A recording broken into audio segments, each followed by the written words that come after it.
다 함께 음악에 맞추어 기도하심으로써 종려주일 예배를 하나님 앞에 드리시겠습니다.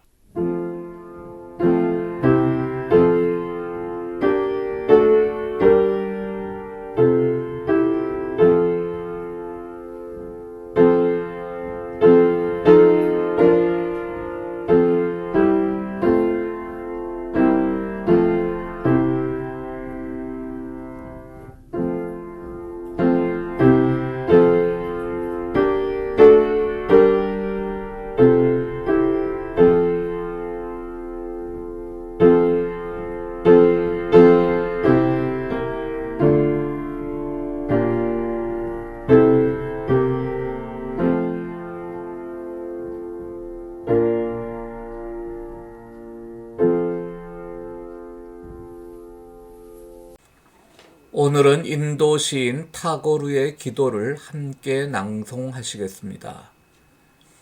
위험에서 벗어나게 하소서 하고 기도하게 마시고 위험에 처하여서도 겁을 내지 말게 하소서 하고 기도하게 하소서. 고통 속에서 벗어나게 해달라고 기도하지 말게 하시고 고통에 처하여서도 그 고통을 이길 수 있는 용기를 달라고 기도하게 하소서. 인생의 싸움터에서 동조자를 찾게 해달라고 기도하지 말게 하시고 인생과 싸워서 이길 스스로의 힘을 달라고 기도하게 하소서. 근심스러운 공포 속에서 구원해 달라고 기도하게 마시고 자유를, 내가 싸워서 이길 용기를 달라고 기도하게 하소서. 겁쟁이가 되고 싶지 않습니다. 도와주십시오. 너무너무 내가 기쁘고 성공할 때만 하나님이 나를 도와주신다고 생각하게 마시고 매일매일 내가 슬프고 괴롭고 남이 나를 핍박하고 내가 배고플 때 하나님이 내 손목을 꼭 붙잡고 계시다는 것을 믿게 하소서. 아멘.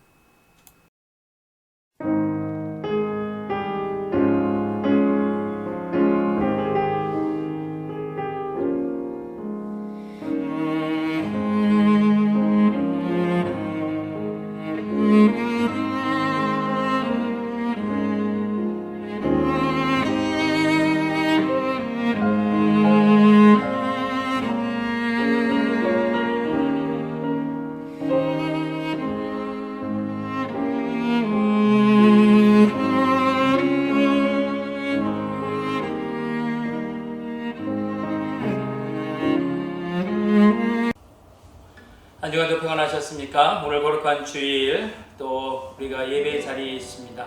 오늘 특별히 종려주일이고요. 이번 돌아오는 주간은 고난 주간입니다. 성금요일이 있습니다. 예수 그리스도의 예루살렘 입성과 그분의 고난과 죽으심 그리고 십자가 그 후에 있을 부활의 영광 다시 한번 우리가 믿음으로 고백하고 찬양하는 그런 예배의 시간이 되었으면 좋겠습니다. 함께 찬양할까요? 죽임당하신 어린 양.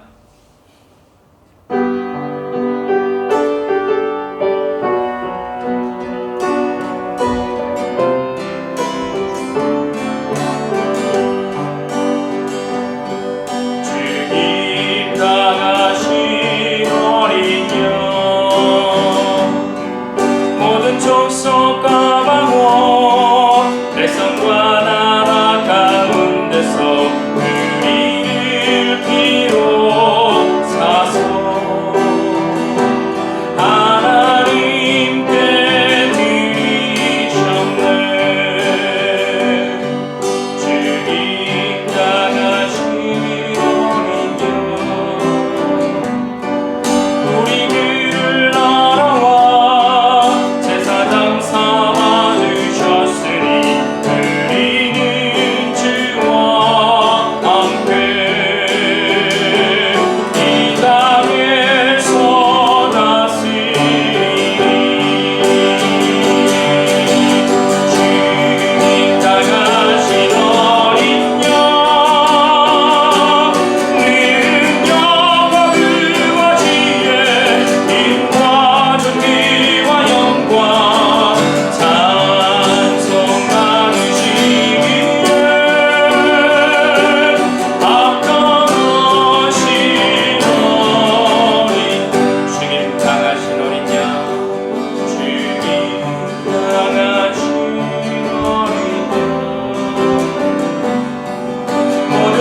족속가방어 백성과 나라 가운데서 우리를 피워 샀소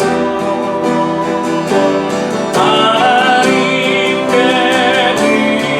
드리셨네 주님 당하신 어린 양 능력과 불과 지혜 힘과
오늘 우리들에게 주시는 하나님의 말씀은 마태복음 21장 1절에서 11절까지의 말씀입니다. 예수와 그 제자들이 예루살렘에 가까이 이르러 올리브산에 있는 벳박의 마을에 들어섰다. 그때 예수께서 두 제자를 보내시며 그들에게 말씀하셨다. 맞은편 마을로 가거라. 가서 보면 나귀 한 마리가 매여 있고 그 곁에 새끼가 있을 것이다. 풀어서 나에게로 끌고 오너라. 누가 너희에게 무슨 말을 하거든 주님께서 쓰려고 하십니다 하고 말하여라. 그리하면 곧 내어줄 것이다. 이것은 예언자를 시켜서 하신 말씀을 이루시려는 것이었다. 시온의 딸에게 말하여라. 보아라, 내 임금이 내게로 오신다. 그는 온유하시어 나귀를 타셨으니 어린 나귀 곧 멍에 매는 짐승의 새끼다. 제자들이 가서 예수께서 지시하신 대로 어미 나귀와 새끼 나귀를 끌어다가 그 위에 겉옷을 얹으니 예수께서 올라타셨다. 큰 무리가 자기들의 겉옷을 길에다가 폈으며 다른 사람들은 나뭇가지를 꺾어다가 길에 깔았다. 그리고 앞에 서서 가는 무리와 뒤따라오는 무리가 외쳤다. 호산나, 다윗의 자손께 복되시다. 주님의 이름으로 오시는 분, 더없이 높은 곳에서 호산나. 예수께서 예루살렘에 들어가셨을 때 온 도시가 들떠서 물었다. 이 사람이 누구냐? 사람들은 그가 갈릴리 나사렛에서 나신 예언자 예수라고 말하였다. 아멘. 성가대의 찬양이 있겠습니다.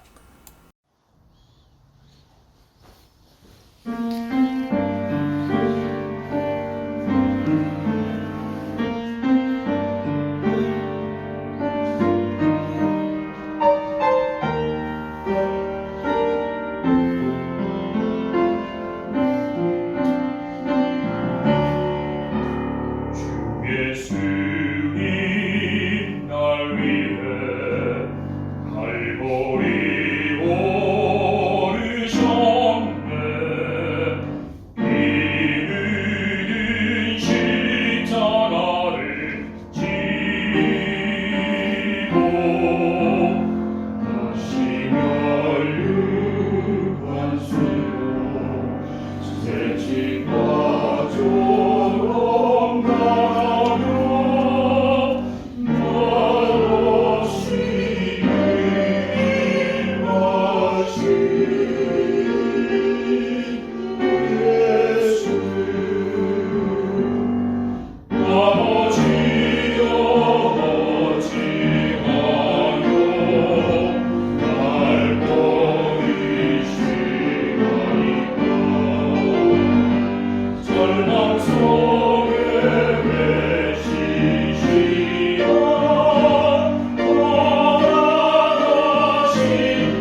네, 오늘은 종려주일입니다.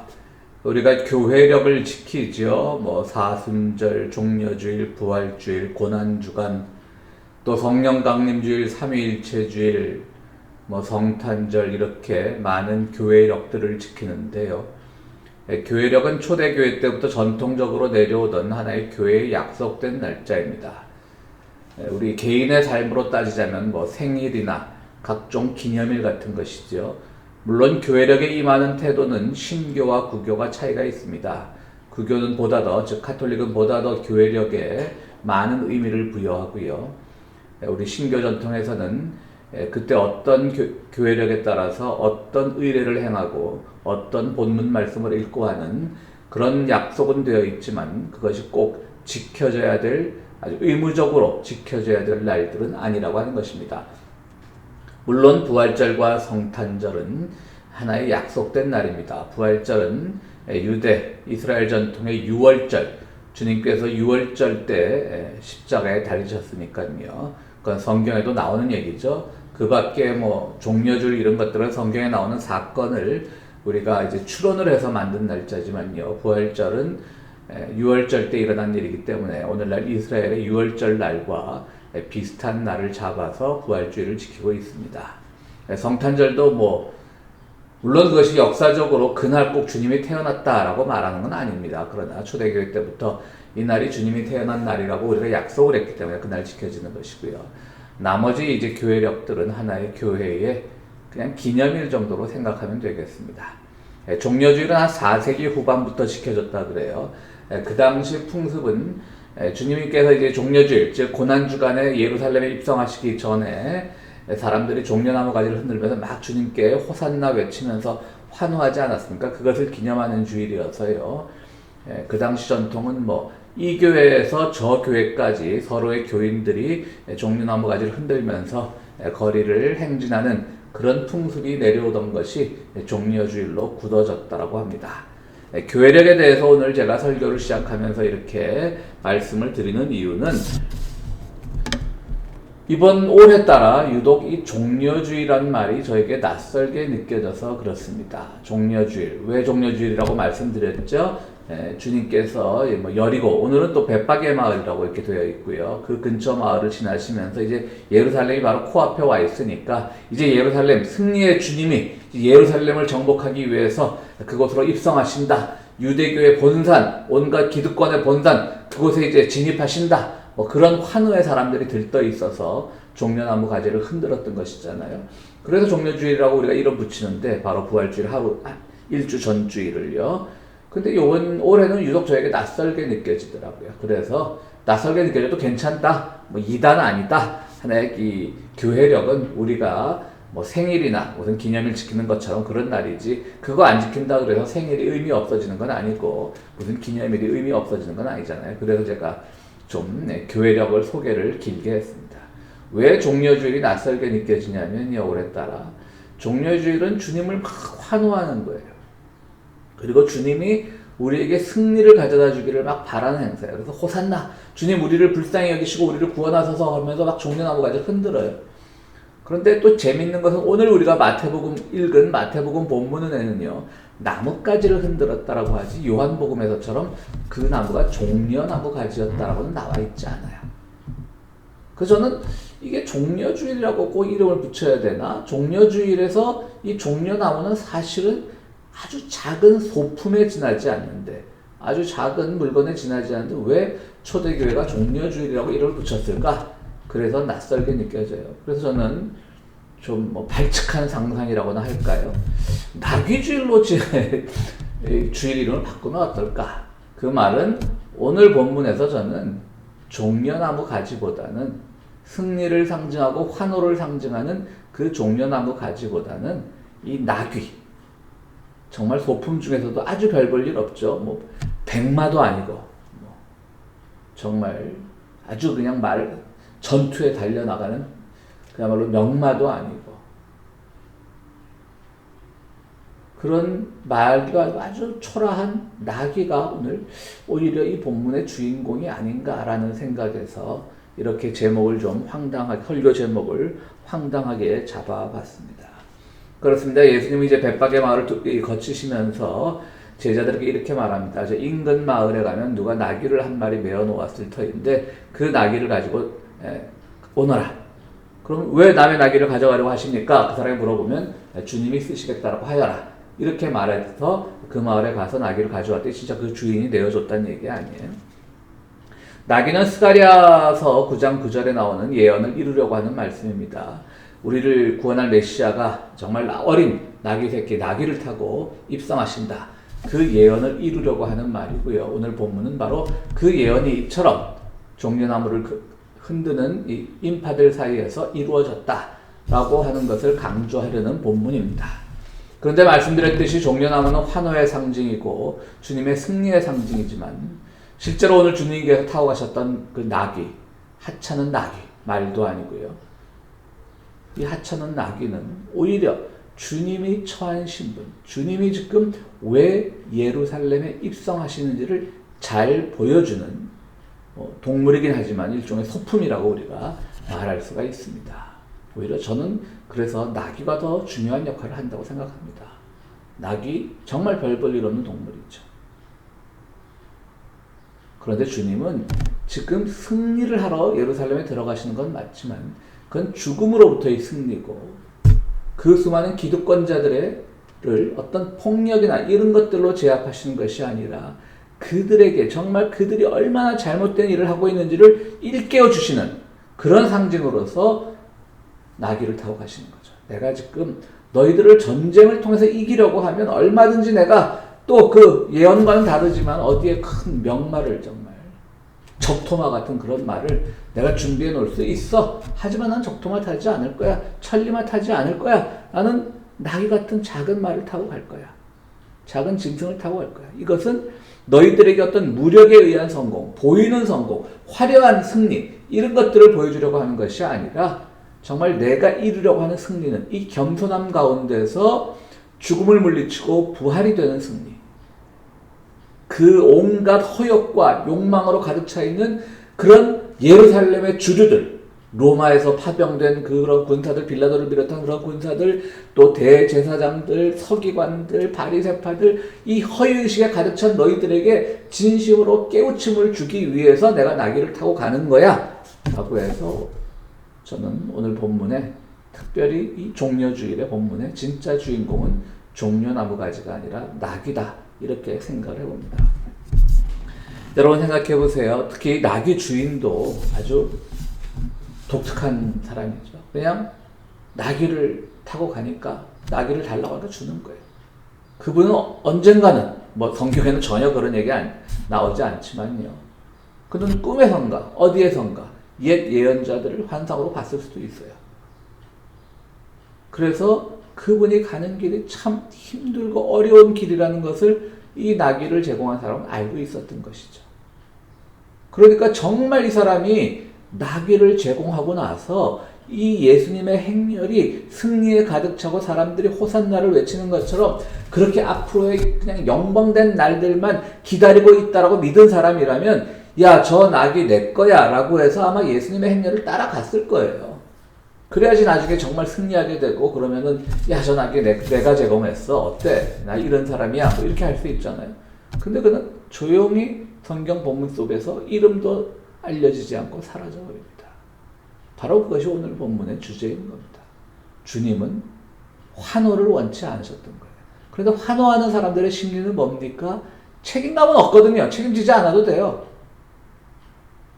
수제자였던 베드로조차도 베드로의 얼굴을 알아보고 저 사람 예수님이랑 같이 있었던 사람이에요 라고 하니까 나 그런 적 없습니다. 3번이나 부인하지 않습니까? 그런데 그 수많은 관중 중에 누가 저 사람 예수한테 막 환호했던 사람이에요. 며칠 전에. 그러니까 저 사람도 같이 잡아놔야 돼요. 누가 밀고 한다면, 누가 고자질 한다면 그건 더 어처구니 없는 일이죠. 베드로도 그냥 손살을 치면서 나 그런 사람 아니에요 라고 했는데 뭐 일반 대중들이야. 어디 그렇겠습니까? 아무런 책임이 없죠. 그러니까 누군가를 막 지켜세우고 그분이 잘 되면 나도 얹혀가는 거고 내가 환호하고 호산나 외칠 때부터 알아봤어. 내가 저보다 크게 될 뿐이야. 내가 그때 호산나 외치는 사람이야 라고 되지만 또 실패하면 난 아무런 책임 없거든요. 참 주님이 나귀를 타고 가는 이 종려주일에 제가 참 부끄러운 옛날 과거가 생각이 나서 여러분들과 함께 나누려고 하면요. 참 대한민국 남자라면 누구나 가야 하는 군대지만 또 대한민국 남자라면 누구나 가장 가기 싫어하는 곳이 군대죠. 제가 군대를 가는데 당시 그 통행금지가 있을 때였어요. 그러니까 뭐 군대 가기 한 30일 한 달은 친구들과 어울려 다녔던 것 같아요. 통행금지를 어길 때도 있고, 뭐 집에 들어갈 때도 있고, 친구들과 같이 무슨 뭐 이런 숙박업소에서 잠을 잘 때도 있고, 뭐 그냥 한 달 정도 뭘 하고 이렇게 놀았는지는 여러분들 상상에 맡기고 더 이상 얘기는 하지 않겠습니다. 입대하기 마지막 날까지도 이제 그렇게 놀다가 저는 그래도 마지막 날은 집에서 어머니한테 인사를 하고 가야 될 거 아니에요. 전 집에 들어갔고 친구들은 이제 또 제가 소집되는 장소에 근처에 여관을 잡아서 함께 자더라고요. 또 의리들이 참 있죠. 제가 그 당시 이제 광운공고라고 하는 저 성북구 쪽에 있는 어느 고등학교에서 이제 징집 사람들이 이제 모여갖고 가서부터 논산까지 기차를 타고 가는 건데요. 갑자기 나타나니까 제가 이제 집에서 어머니한테 인사드리고 나타나니까 그 근처 숙소에서 이제 밤을 지냈던 친구들이 나타나고 저를 목마를 태우는 거예요.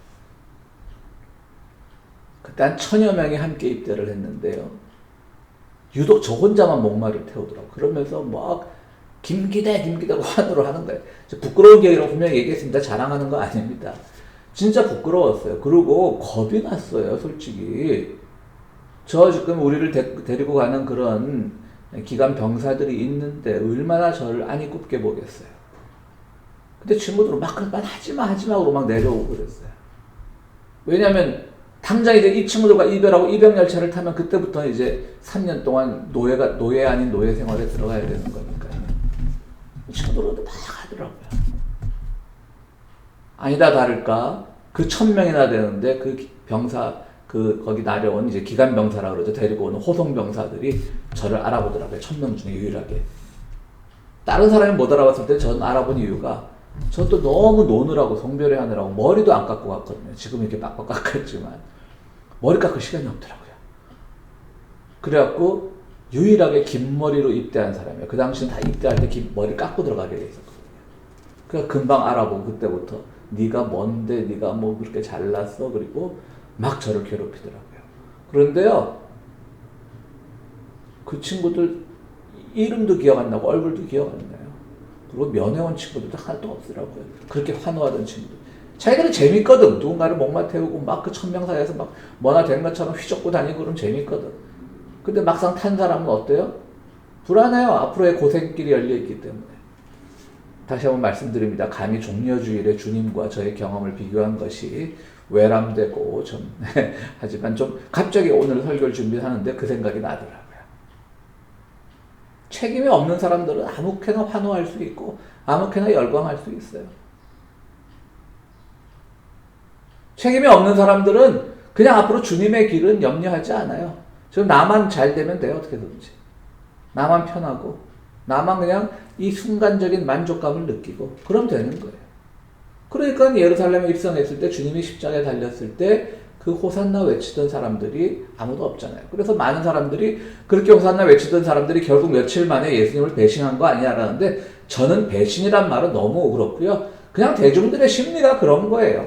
책임 없는 일에서는 마구마구 소리 지르기 좋아하고 책임지지 않아도 될 일에는 그냥 두려움 없이 막 나갈 수 있고 이런 거예요.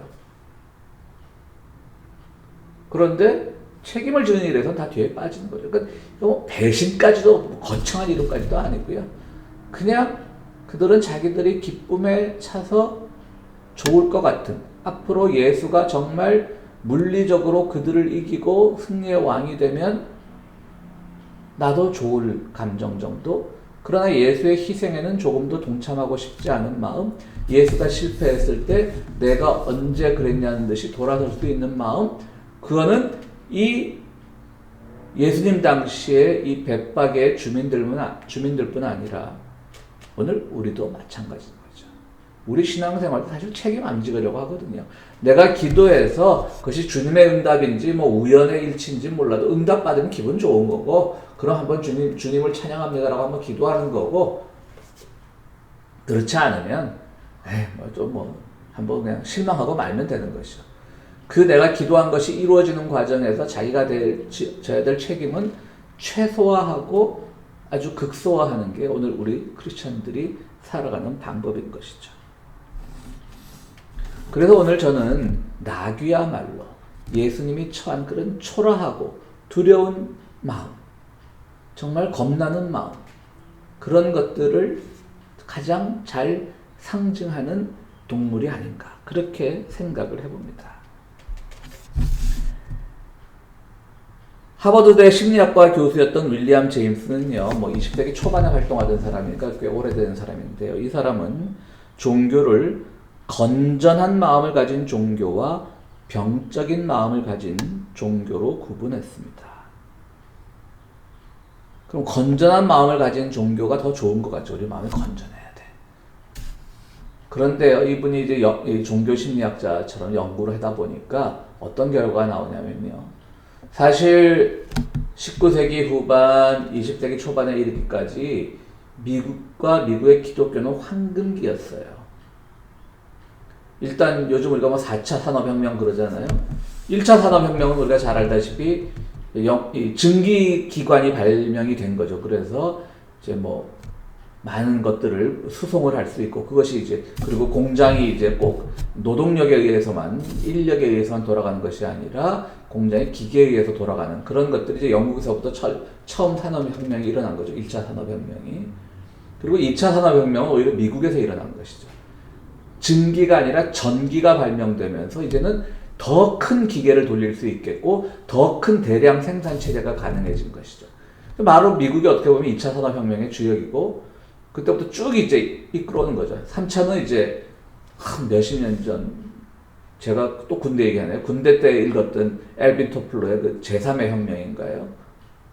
두꺼운 책이죠. 우리 교회 도서관도 어디 있을 겁니다. 그 정보혁명이란 거죠. 누가 더 많이 알게 되는 것이 이제 산업혁명의 성패를 좌우한다는 것이죠. 4차 산업혁명은 뭡니까? 어떻게 보면 정보혁명의 연속이지만요. AI, 인공지능 또 이런 것을 또 AI를 이제 물건과 사람 사이에 이렇게 AI가 서로 교섭함으로써 어떤 로봇의 인공지능을 넣어서 거의 사람 같은 행동을 하게 되고, 그야말로 또 산업 현장에서 이제 사람이 할 수 있는 일들이 점점 줄어들게 되고 AI가 대체하게 되고, 그게 이제 4차 산업혁명이잖아요. 근데 이제 1900년대 초반에는 2차 산업혁명이 미국에서 일어나면서 엄청나게 호황을 누리게 되는 것이죠.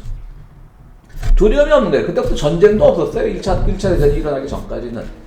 전쟁도 없었고, 경제는 막 성장하고, 노예 해방하면서, 그냥 미국이 굉장히 흑인 노예를 정말 실제로 그렇지도 않았으면서, 흑인 노예를 해방한 굉장히 선도적이고 도덕적인 국가처럼 세계에 알려지고, 그리고 아시아에 눈뜨면서 우리 조선까지 들어오고, 가장 황금기였죠. 그리고 적당히 전쟁은 안 하고, 우리 잘 아는 가츠라 데프트 미략처럼 조선은 그냥 일본에 띄워주고 자기들은 그냥 필리핀 가지고 이러는. 그러니까 사람들이 우리가 주님 믿고 성공했다. 주님 믿고 우리 기독교 국가로서 정말 영국에서 정말 박해를 피해온 우리 승리다. 이런 생각들이 가득 차니까 사람들이 종교 생활하면서 신앙 생활하면서 마음에 근심이 있을 이유가 없는 거예요. 그냥 기쁜 거예요. 그런 시절에도 한편에서는 아니다. 우리는 이런 성장과 이런 발전과 이런 풍요로움 속에 우리들은 점점 병들고 있다. 이런 것을 강조하는 사람들도 있었던 거예요. 그런데요, 실제로 병든 마음을 가진 종교, 그러니까 건전한 마음이 아니라 병적인 마음을 가진 종교의식을 가진 그런 운동에 의해서, 또 그런 사람들에 의해서 훨씬 더 세상이 발전했다는 것이죠. 그들이 더 사회적 영향력이 있었다는 거예요. 그 좋던 시절도 잠깐이죠. 1차 대전이 일어났죠. 1차 대전 끝나고도 잠깐 좋았어요. 또 주식시장이 부흥하고 그러다가 잘 아는 정말 대공황이 오지 않습니까? 위대한 개칠 같은 소설이나 영화 보면 그 대공황 시기에 한 마음껏 부를 누리던 사람이 어떻게 몰락해 가는지가 잘 나오지 않습니까? 그러니까 우리가 막 매일 병적인 마음을 가지고 매일 우울하게 매일 근심되게 살라는 뜻이 아니에요. 우리 사회가 안고 있는 고민의 문제를 함께 고민할 때, 그리고 그 고민을 주님과 함께 풀어보려고 할 때, 오늘 이 코로나 전국의 이런 고민들, 이런 어려움들, 그리고 수많은 사람들이 거리로 내몰린 이런 상황들을 주님과 함께 고민하려고 할 때 그 끝에 주님이 주시는 승리와 약속의 기쁨을 우리가 누릴 수 있는 거예요. 만사 오케이, 다 잘 될 거야. 그런 마음을 가지고는 우리가 우리 사회를 변화시킬 수 없는 겁니다.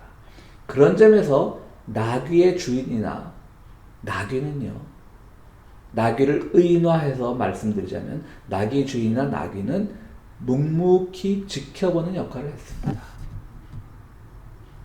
그 지금 심적으로 무거운 마음을 가진 그 예수님을 태우고 또 그 예수님의 그 나귀를 내어주던 그 사람은 호들갑 떨지 않고 그 순간적인 그 기쁨에 들뜨지 않고 묵묵히 자기에게 다가온 현실을 감내했던 사람입니다. 그러나 그것을 절망으로 감내하지 않고 그것을 슬픔으로 감내하지 않고 그것을 오히려 희망과 진정한 승리, 무력에 의한 승리가 아니라 진정한 믿음의 승리를 생각하면서 묵묵히 견뎌냈던 사람입니다. 우리가 잘 아는 그 찰리 채플린, 정말 희극 배우, 뭐 코미디언이라고 말하기에는, 뭐 코미디언을 폄하하는 건 아니지만 코미디언이라고만 말하기에는 너무 천재적인 배우였고 또 영화 감독이었죠. 그는 그의 수기에서 이런 말을 쓴 적이 있습니다. 굉장히 가난했죠. 그도 빈민 수용소에 있을 때나 먹을 것을 구하기 위해 길거리를 방황하고 있을 때도 나는 자신이 세계에서 제일 가는 배우라고 믿고 있었다.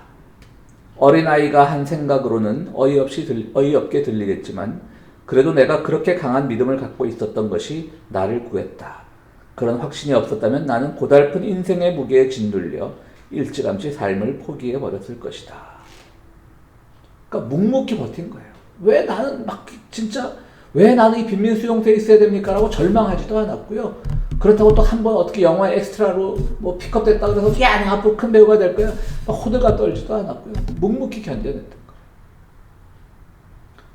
지난 1년간 우리 평화의 교회 교우들, 또 유튜브를 통해서 이 방송을 보시는 분들 모두 묵묵히 잘 견뎌냈습니다.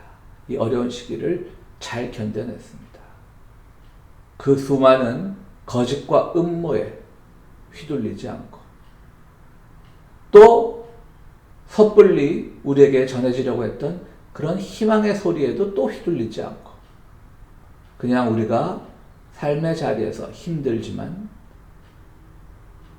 방역의 수칙들을 지켜가면서 또 두려움을 이겨내가면서 또 우리의 그 겸손한 마음처럼 나의 실수로 인해 누군가가 감염될까봐 하는 그런 자기 절제의 마음으로 우리는 지난 1년을 살아왔습니다.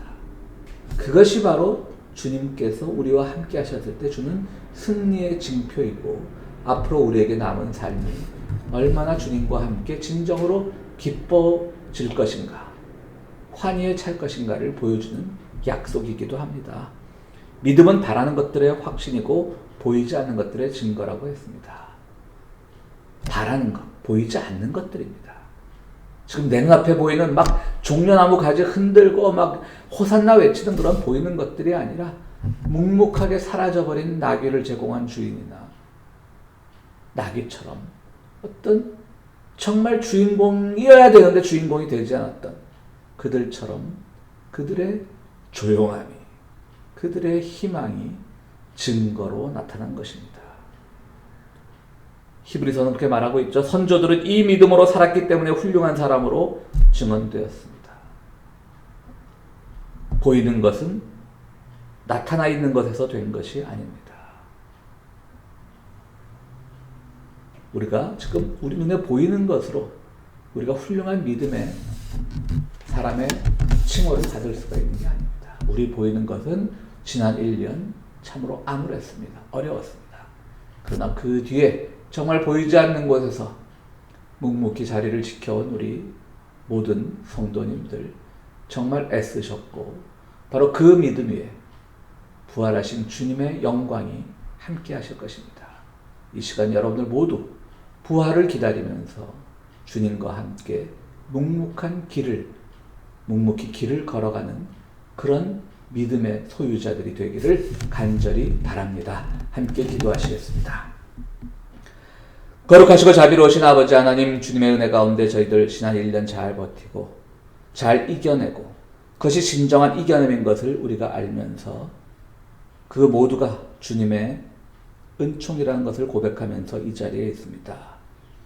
이제 우리 다음 주일을 부활주일로 기다리면서 우리가 함께 예배드리게 될 그날을 기다립니다. 그러나 우리 마음에 아직도 근심이 있고 또 불편한 우리 성도들은 여전히 우리가 이런 온라인을 통해서 함께 나눌 때에 주님 장소에 개의치 마시고 우리의 거리 떨어져 있음에 개의치 마시고 모두에게 축복이 되는 부활주일이 될 수 있도록 주님 우리를 은총으로 인도하여 주시옵소서.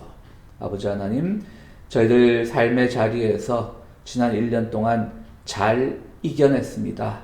주님이 함께 하셨기 때문에 가능하다는 것 알고 있지만 그럼에도 불구하고 우리를 칭찬해 주시기를 바랍니다. 모든 것이 주님의 덕이란 걸 모르는 게 아니지만 미약하고 나약한 우리들 또한 주님 앞에서 칭찬받고 싶습니다. 주님 묵묵히 이겨냈던 우리들 칭찬하여 주시고 정말 이번 부활주일은 기쁨의 만남이 될 수 있도록 함께하여 주시옵소서. 예수 그리스도 이름으로 기도드리옵나이다. 아멘. 네, 여러분들 제가 늘 작년 이제 팬데믹으로 인한 이제 봉쇄 조치로 예배를 못 드리게 되면서 좀 이제 머리를 짧게 잘랐는데 이번엔 더 짧게 잘랐습니다. 제가 지난번 스텐트 시술하고 나서는요, 좀 제가 약을 잘 안 먹는 편인데 좀 약을 많이 먹게 됐습니다. 정기적으로 약을 많이 먹다 보니까 그런지 본래 제가 대머리이긴 했지만 머리가 좀 흉하게 많이 빠지더라고요. 그래서 좀 머리 숱이 있으면 그 흉하게 빠진 그런 자식들이 너무 좀 보기가 싫어서 이렇게 머리를 아주 뭐라 그래야 되나요? 빡빡이라는 말이 뭐 표준어인가요? 빡빡 밀어버렸습니다. 예. 그래서 혹시라도 이제 또 우리 대면 예배 드리면 너무 눈부실까봐 또 교인들이 또 절에 왔는지 교회 왔는지 구분 못하실까봐 주일만 쓰려고 뭐 주중에는 이렇게 뭐 여러분들을 직접 만나볼 기회 많지 않으니까 주일만 쓰려고 가발도 하나 주문해 놨습니다. 그래서 이번 부활주일까지는 가발이 도착하지 않는다라고 해요. 그런데 좀 불편하시면 이렇게 너무 짧게 깎은 머리가 불편하시면 가발을 쓰는 것도 생각하고 있으니까 여러분 오늘은 잘 봐주시기 바랍니다. 말씀드렸듯이 다음 주는 부활주일 예배로 드리고요. 여러분들 꼭 부활주일이라고 해서 다 오시면 좋지만 계속 말씀드렸듯이 우리에게 이제 건강과 안전이 가장 중요합니다. 그러니까 여러분들 백신 맞은 교우인들도 은근히 많더라고요. 저도 이제 이번 주일에 한번 어플라이를 해보려고 합니다. 나이는 아직 안 됐지만요. 그래서 백신 맞은 교우들은 염려치 마시고 또 아직 안 맞은 분들 중에 마음이 불편하시면 아주 심리적으로 불편하시면 이제 우리가 예배도 생중계로 할 예정입니다. 계속 걱정하지 마시고요. 여러분들 편하신 대로 하시면 됩니다. 그래서 그러고 또 교회 입장에서도 만에 하나 또 있을지도 모르는 그런 감염 사태를 대비해서 안전이나 방역 조치에 최선을 다하겠습니다. 여러분들 너무 걱정하지 마시고요.